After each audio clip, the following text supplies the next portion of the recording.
ناظرین، یہ جو ہمارا عقیدہ ہے کہ انبیاء اور رسولوں کے بعد حضرت ابوبکر صدیق رضی اللہ تعالیٰ عنہ افضل ہیں، پھر حضرت عمر رضی اللہ تعالیٰ عنہ افضل ہیں، اور پھر حضرت عثمان غنی رضی اللہ تعالیٰ عنہ افضل ہیں، اور پھر مولا علی کرم اللہ تعالیٰ وجہ الکریم افضل ہیں، یہ عقیدہ تمام امت کا چلا آ رہا ہے۔ یہ عقیدہ علامہ سعد الطبطبانی نے شرح عقائد میں بیان کیا، یہ عقیدہ امام غزالی نے احیاء العلوم میں بیان کیا، یہی عقیدہ داتا گنج بخش علی حجویری رحمۃ اللہ تعالیٰ علیہ نے کشف المحجوب میں بیان کیا، اور یہی عقیدہ غوث پاک رحمۃ اللہ تعالیٰ علیہ نے کہ غوث پاک رحمۃ اللہ تعالیٰ علیہ کی طرف منسوب کتاب غنج الطالبین میں بھی یہی عقیدہ لکھا ہوا ہے، یہی عقیدہ شیخ محقق شاہ عبداللہ محدث دہلوی نے بیان کیا، یہی عقیدہ مجدد الفسانی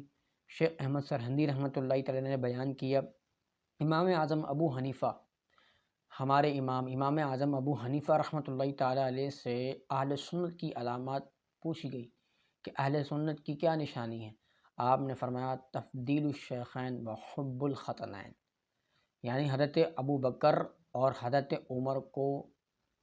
فضیلت دے تمام پر، ان کو افضل جانے، افضل مانے، اور ختنین یعنی حضرت عثمان غنی اور مولا علی رضی اللہ عنہما ان سے محبت کرے۔